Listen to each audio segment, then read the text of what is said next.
right, welcome to today's episode of Tomorrow's Leader, where we dive deep on all things leader related to leading yourself and leading other people. I am John Laredo, your host, and soon to be author of the book Tomorrow's Leader. I know I talked about that in the last podcast. I'm very excited about my book coming out. It will be out, I think, in the next 2 to 3 months.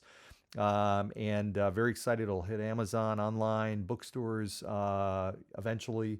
I think later than 2 months out, but it will be in bookstores. Very excited about that. If you want more information, DM me. It will be a whole different type of leadership book, full of stories, and all that kind of good stuff. So in any event, done with the self-promo stuff. I've always been fascinated. I want to talk today about the concept of breakthroughs. I've always been fascinated about leaders that really break through to the next level, or anybody, athletes, people in general, that in one area of their life or their entire life, they just figure out how to break through to another level. And people talk about that all the time, that term, and what does it mean, and how do you do it, whatever, and is there really such a thing, whatever. Yes, I believe there is, without a doubt. You see it all the time. You see people that ultimately change their norm, and we talked about this in the last episode, their internal thermostat, and ultimately they are just, their whole norm and expectation is different than it was prior. They've got a new capability, they've got a new skill set, a new talent, a new level of influence and ability and impact. And what I want to talk about today is how you do that. What actually goes into, when I've seen leaders that have done this, or myself when I've gone through breakthroughs, and we can all probably think to a period of time in our life where we felt like we did, what actually was happening, and how, if it's possible, how do we trigger a breakthrough? How do we create it? How do we make it happen? And I'm going to share with you some ways to do that today. I'm going to take you back a bit. So when I was I think it was 14 or 15, I remember, and I was a freshman, I just entered high school. And I remember being in the hallway of the high school and basically getting bullied by some guy who was, I don't know, a junior or a senior. And he was a big guy, thick, and he put me in a headlock.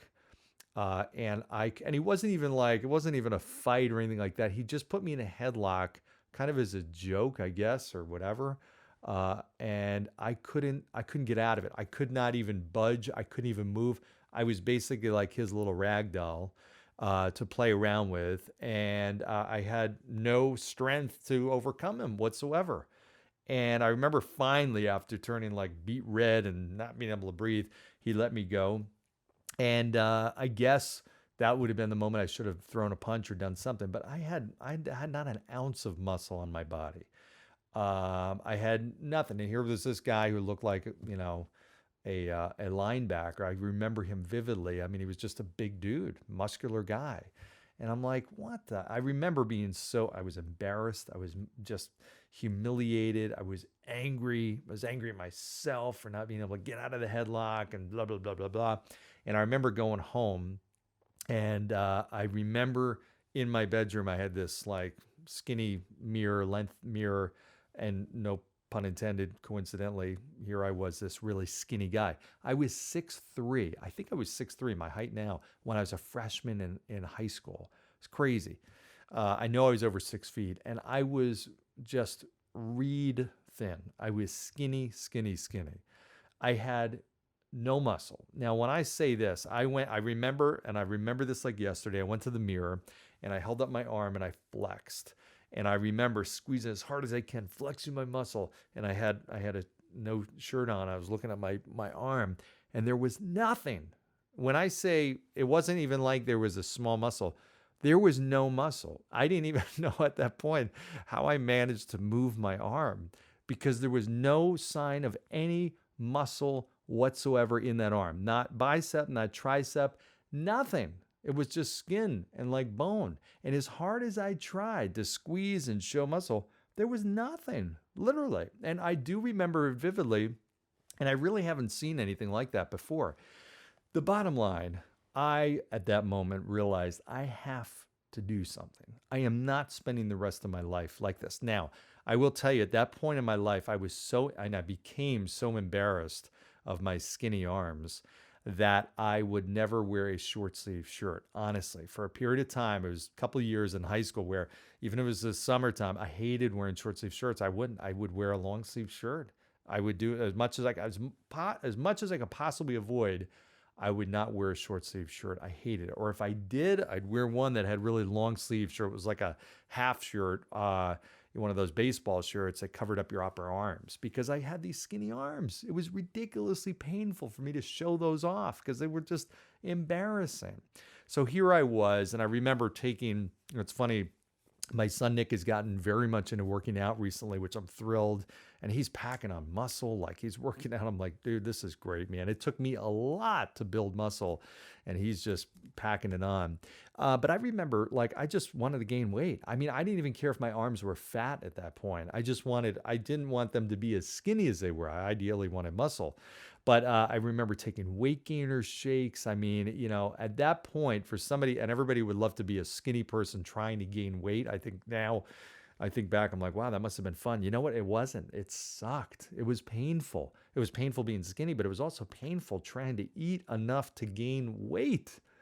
But bottom line is, I was committed to it. I was going to do it no matter what. No matter what it took, I was going to build muscle and change my physique. I hated the way I looked. My shirt was off. I had just ribs and bones. That was it. So that began my mission. At the age of 14, I think it was, I started working out. I got a home set and worked out up in the upstairs bedroom, which became my gym. And I never have stopped since that period of time. At the most, I've taken a couple weeks off, but I have been working out consistently, and I'm 49 now, since that day when I was 14 years old and put in a headlock. So that for me was the triggering event that caused massive action and a whole change in my life. And I look back and I'm like, you know what? I think I certainly at some point would have gravitated toward weights, but I never would have gone to the extreme, and I don't think it would have become as big of a part of my life as it did. When I was in college, I entered a bodybuilding competition. Little known fact, I never took steroids. I ate incredibly well. There was a period of, I think, 3 or 4 years where I never had one single piece of junk food. I mean, I was on a mission, an absolute crazy mission. And I remember I didn't drink. Up until college, I really didn't drink at all. Just through high school, I was so strict on every part of my life because I knew that everything I did was either going to help or hurt my goal and vision of building a better physique. And I did. I changed everything. I never missed a workout. I didn't care what it was. I never missed a meal that was a healthy meal. I just changed my whole life. And part of this is realizing that there's two things that we're fighting against. One is our current situation and the pain or pleasure of that current situation, and the pain or pleasure of our ideal situation or where we want to be. At that point, the pain of my current situation and the pleasure of the desired state or situation were so high that it just threw me into this mode of high action and doing things and changing things and sticking to it and becoming incredibly disciplined. I had a powerful why. I didn't want to live the rest of my life getting put in headlocks, and not that many adults get put in headlocks anymore, but you know what I mean? I didn't want to live that life. That was, to me, was not a way I wanted to be. I wanted to change it, and I knew I could, and so I began that, and I certainly did. My whole life changed. My confidence level changed. It affected more than my physique. It affected my whole personality, and it affected ultimately my life. I look back on that, and you know what? I'm glad that guy put me in a headlock. So thanks, dude, whoever you were. I can't remember your name. Big beefy dude with big muscular arms that put me in a headlock I couldn't get out of. Thank you, because you helped change my life. And maybe now that's helping to change other people's lives. So I think about this, though. How do breakthroughs actually happen in life or in business? The first thing we have to realize is most people are not honest with themselves. Most people lie to themselves. It's not malicious. It's not even intentional. It just happens. So if you think about people that are not happy with how they look or their weight, they think back to how they eat. And most people are not honest really with how much they eat or really how badly they eat. We tend to easily forget the things that we don't want to remember, right? Geez, you know what I did? I had 3 Big Macs, the other day. I had pizza on Friday night. I had, this or that.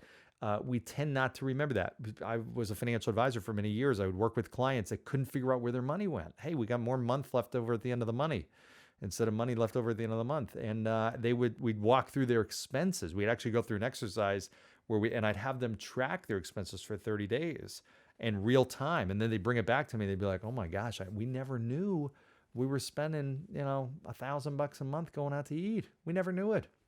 Well, that's because we ultimately give ourselves permission to exaggerate or omit or even outright lie to ourselves about what we're doing. I talk to business people all the time. I talk to business owners. I talk to salespeople. I talk to leaders who, when they ultimately think about it, they're not being true about their activity or their key tasks as it relates to what they're trying to accomplish. I'll give you an example. If you're a salesperson out there, and I'll ask this question for you, how many swings are you taking each week? And what I mean by that is how many times you stepping up to the plate, how many selling opportunities do you have on a weekly basis? How many did you have last week? How many did you have the week before? If you have 1 or 2 and you're thinking you're doing 5 or 10, there's the problem. Most people sit and wonder, why am I not doing better than I am? And in reality, the answer is not that complicated. It's just starting with being brutally honest and looking at reality and tracking it and literally saying, okay, well, I'm gaining a pound a week because I'm eating 4,000 calories a day. I didn't realize that. But now when I started tracking it, you know what? And I'm being truthful. Now that's what it is. It starts with the brutal honesty. So as a leader, I'm not getting the results. Well, let me really take a deep dive. Let me take a look. Let me ask other people. Maybe there's things that I'm not even seeing. Okay, if I'm a leader, am I present? Am I communicating with my people? I mean, I've talked to leaders. I was talking to one the other day who we were having an in-depth conversation about this person's leadership and where they felt things were going well, where they were not. One of the things that he was bringing up was he felt like his organization was starting to become fractured and there was not that level of cohesiveness anymore. And I said, okay, well, how many times, what's your communication like? How frequently are you communicating with your people? Well, we figured out together was he, bottom line, was not talking to people nearly as much as he thought he was. So if the leader is not communicating and bringing people together, well, the result of that is going to be a fractured organization and less cohesiveness, and culture is going to take an impact, results are going to take an impact. So it wasn't until we really started looking, and we're looking at the calendar even and going through the last day or 2 days or whatnot, and became pretty clear quickly that, wow, you know what? The problem is I'm not talking to my people enough. I have to do that. So that came out of that was one specific action step that enabled him to make a dramatic difference. Oftentimes this happens. I see this with business owners all the time. I did an episode a little bit ago. How often are you working on your business versus in your business? Most business owners would say, yeah, you know what, or leaders, I work on my business a lot. The difference is very drastic. I mean, working on your business is essential. Working in it is essential, but if you do one versus the other too much, then that's a breakdown. And most leaders say, yeah, I do work on my business a lot. And then they break it down. They're like, you know what? I don't. I'm so busy working in it. I don't work on it. I'm not coming up with new ideas. I'm not looking at the strategy and how we're actually implementing and executing against our plan and our vision. So these are all gaps that can be easily solved. Breakthroughs are created and they start with brutal honesty. Remember that. Every breakthrough starts with brutal honesty at the onset. Okay, you know what? I'm not eating right. I'm not exercising enough. I am spending too much. I'm not communicating enough with my people. I'm not being authentic as a leader. I'm not being present as a leader. I'm not being transparent. I'm not being clear. I'm not setting expectations enough. I'm not following up and inspecting those expectations, whatever the case may be. Secondly is once we've done that, we've got to understand what is our why to get from that pain of that present state to the pleasure of the desired state. There's got to be a why in there.